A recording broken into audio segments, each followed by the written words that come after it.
Fala minha gente, sejam muito bem-vindos a mais um vídeo do nosso canal. Hoje nós vamos falar aqui algumas verdades sobre a anistia. Eu sei que muita gente está falando, está comentando e tal, eu sei disso, né? Mas eu preciso trazer aqui alguns comentários sobre esse assunto, tá? E eu basicamente quero tratar com vocês dois pontos. Um comentário jurídico e um comentário do ponto de vista filosófico, tá? Como graduado em Direito, né? Eu advogo ainda, né? E professor de filosofia não poderia ser diferente, né? Eu preciso falar com vocês do ponto de vista jurídico e do ponto de vista da filosofia, tá? E são coisas muito próximas, né? A gente vai fazer uma aproximação, mas vocês vão perceber aí uma pequena nuance, né, entre os dois pontos, beleza? No primeiro ponto, do ponto de vista do direito, eu ainda vou fazer duas considerações, uma não tão jurídica, outra mais jurídica, tá? Então, antes da gente entrar no assunto propriamente dito, lembrando, se você gosta de filosofia e teologia, né, apologética, que eu trabalho com mais apologética, explicando algumas coisas da fé, né, toda segunda-feira nós temos vídeos na área de teologia, na área de apologética cristã. Toda quinta-feira nós temos vídeos na área de filosofia, filosofia política, sempre tratando algum tema, algum conceito filosófico ou algum comentário como esse na área de filosofia política, filosofia antropológica, enfim. Tá? Então, se você gosta desses assuntos, curte, comente, se inscreva e compartilhe o nosso conteúdo, né?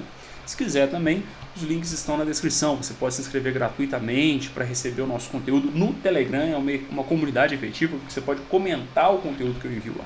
Beleza? Eu envio os meus conteúdos e conteúdos que eu tenho certeza que vão agregar à sua vida, aos seus estudos, à sua visão de mundo. Eu envio tudo lá, beleza? Até aquilo que eu leio, que eu estou lendo, conteúdo de pessoas que eu sigo, eu sempre envio lá para você, para o seu crescimento.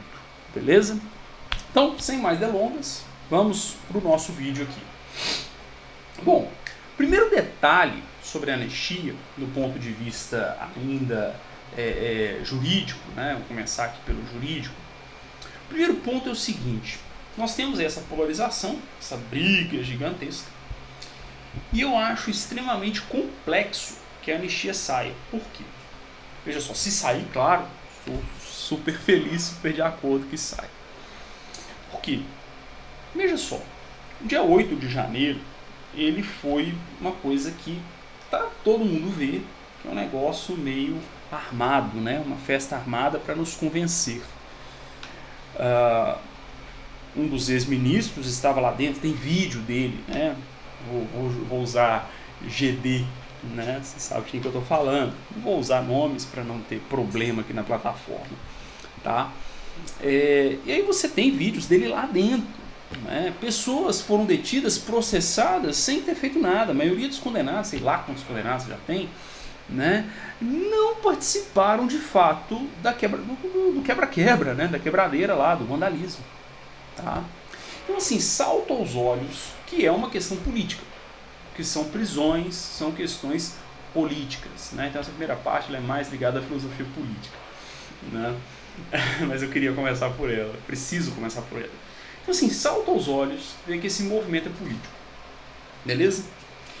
Juridicamente falando, essas pessoas não poderiam ser processadas no STF. A Constituição diz que é competência do STF os processos penais envolvendo o presidente da República, ministros de Estado, o alto comando das Forças Armadas e os congressistas, deputados e senadores, que é o Congresso Nacional, né? O Congresso Nacional, o Poder Legislativo Federal, ele é bicameral, né? Então o Senado e a Câmara dos Deputados. Então essas pessoas estão, e os membros, né, dos tribunais, né, superiores, eu acho que me parece que os membros dos tribunais do Estado também podem, não, acho que os membros são julgados no STJ, mas enfim, são essas pessoas que a Constituição diz que são julgadas lá, né? Mas tem a Lei de Segurança Nacional, uma lei criada do nada, né? Uma lei criada meio que desrespeitando a reserva legal, foi uma lei criada por motivos políticos, tá? Então, assim, veja que tudo isso gira em torno do poder, gira em torno de manter um grupo no poder, manter uma narrativa, enfim, né? Gira em torno de uma questão de grupos políticos, beleza? E aí eu reforço, juridicamente essas pessoas não poderiam estar sendo julgadas lá. Né? Crime contra patrimônio federal é julgado na Justiça Federal, que é uma justiça comum, de duas instâncias.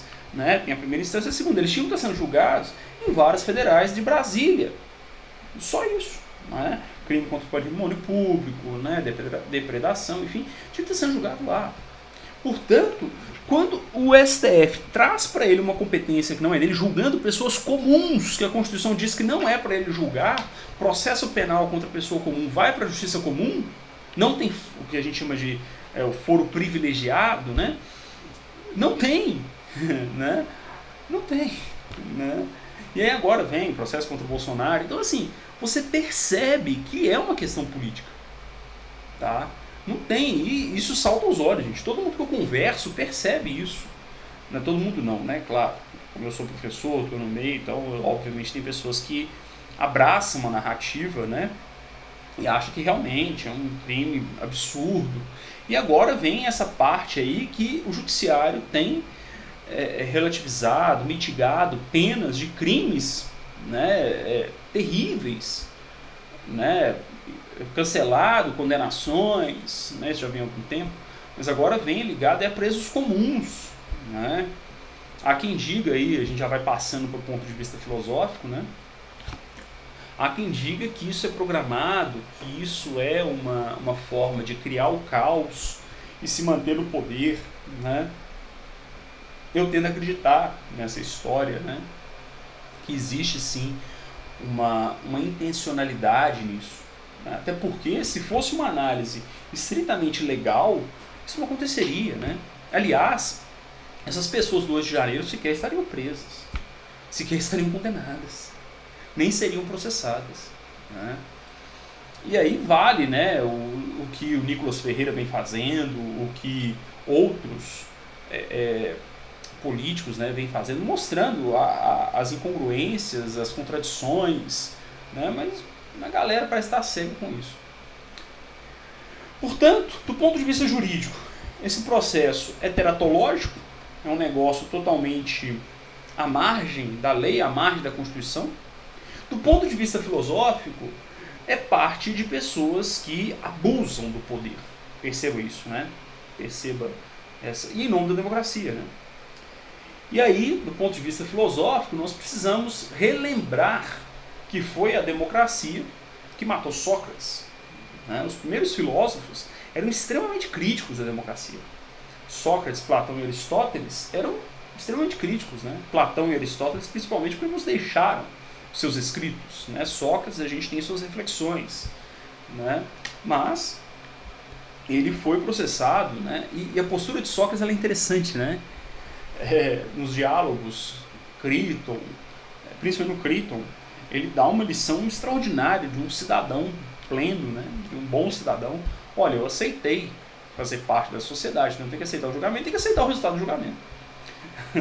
É interessante. Então ele aceita ali a injustiça para que ele não se torne injusto. Olha que coisa extraordinária, né? O raciocínio jurídico, político de Aristóteles era muito afiado, né? E ele fala, olha, ainda que essa sentença seja claramente injusta, a sua condenação, né? Eu preciso aceitá-la porque Críton, um amigo próximo, insiste, né, para que Sócrates fuja da prisão. Né? Ele consegue ter acesso, ele era amigo carcereiro, ele consegue ter acesso à cela de Sócrates. E Platão registra esse diálogo, né, de Críton e Sócrates. Provavelmente Críton relatou para ele o diálogo. Pelo menos é o que tudo indica na leitura do diálogo. Platão não estava presente no momento. E ele insiste com Sócrates para fugir, né, e não tomar o veneno, a cicuta, né? Mas Sócrates vira para ele e fala assim, olha, se eu não tomar, eu serei injusto, porque eu aceitei ser parte dessa sociedade, eu aceitei ser membro dessa sociedade, portanto, eu devo aceitar o julgamento, participei do julgamento e agora aceitar a sentença imposta pela cidade, que eu aceitei ser cidadão. Né? Ou seja, ele aceita aquilo para não se tornar injusto. Né? Isso é muito interessante. Como que é interessante, como que é extraordinário o pensamento socrático aí sobre a sua própria cidadania. Né? Não perceba que é um jogo de poder. Se você lê a apologia de Sócrates, a defesa de Sócrates, escrita por Platão, porque tem outras, né? Tem pelo menos mais uma, você vai perceber como que a democracia ela é demagógica, né? E isso, em seguida, tanto Platão quanto Aristóteles vai denunciar que a democracia ela é extremamente demagógica, muito demagógica, tá? Nesse sentido, ela vale para o que tem o melhor discurso, não necessariamente o melhor no sentido de mais perfeito, né? O melhor aqui é o que convence. Infelizmente, né? Nós vivemos uma democracia, aliás, a democracia ela tende à demagogia, ela pende à demagogia, e o discurso mais convincente, mais elaborado, ou melhor, que melhor fala as emoções das pessoas, vai vencer, seja ele verdadeiro ou não, né? É o que a gente vê na apologia de Sócrates, né? O que nós temos ali são discursos, são ideias, são acusações infundadas. Sócrates se defende brilhantemente, né? Ele argumenta de maneira brilhante, tá? E mesmo assim ele é condenado. As acusações contra Sócrates é de perverter os jovens e de ser ateu. Olha que interessante, né? De ir contra os deuses, né? E na verdade, perverter os jovens no sentido de que ele era crítico da democracia, exatamente isso, né? E olha que contradição, né? Uma democracia que não pode ser criticada. Como, né? Não faz sentido. Isso desde Sócrates isso é denunciado, né? E nós estamos vivendo exatamente esses tempos. Então, do ponto de vista filosófico, é extremamente problemático o que nós estamos vivendo, né? Temos ali alguns... E pior, né? Sócrates ainda foi condenado pela Assembleia, né? Ou seja, os seus concidadãos. Nós temos hoje 11 ministros que decidem tudo, ou pelo menos quase tudo, no país, né? Eu não sei qual jornalista usou a seguinte expressão: o destino do Brasil é decidido numa mesa de café da manhã. Não é meia dúzia de pessoas decidem o destino do país. Democracia é essa, né? E aí, quando a gente fala, quando alguém critica as instituições, é enquadrado, né? É um inimigo da democracia. Não, a gente não está criticando as instituições. Mas o Brasil não tem institucionalidade, tem pessoalidade.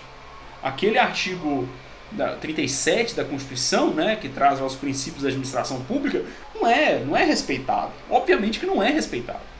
Nós não temos uma institucionalidade, que instituições funcionam. Não, são pessoas que assumem o poder e em vários momentos usurpam o poder, né? Então nós estamos num momento pior, né? Eu busco aqui o referencial da democracia grega, que injustamente condena Sócrates, mas nós vivemos um momento pior do que aquele. Uma degradação social, uma degradação democrática muito pior do que aquele momento, né? Marcelo, qual a solução? Olha, olhando friamente, não vejo solução nenhuma, né? Nós estamos à mercê desses poderosos. Não tem muita defesa, né? É o que eu venho falando nos meus vídeos, nas minhas aulas. A solução é a gente estudar, é a gente trabalhar, é a gente construir patrimônio, apesar, né, de um governo que aumenta impostos, um governo que é abusivo e assim por diante, tá? Então, assim, o vídeo é mais uma provocação, né? E dizer que a solução é você fortalecer sua mente e viver apesar dessa galera aí, apesar dessa turma aí, você tentar viver o melhor que você puder, tá? Para isso, tem os meus cursos aí, tem os links, assista, tem uma aula gratuita, aula magna, em busca da verdade, para você entender a importância da filosofia, da teologia, nesse processo de estudo, nesse processo de aprendizagem. Tenho certeza que vai te ajudar muito a entender como que o estudo filosófico, o estudo teológico te ajuda a lidar com todas essas situações que estão à nossa volta, beleza? Então, os links estão na descrição, se inscreva gratuitamente para receber o nosso conteúdo, se inscreva no canal, curte, comente, compartilhe o nosso conteúdo, beleza? Que Deus te abençoe, um grande abraço e até o próximo vídeo.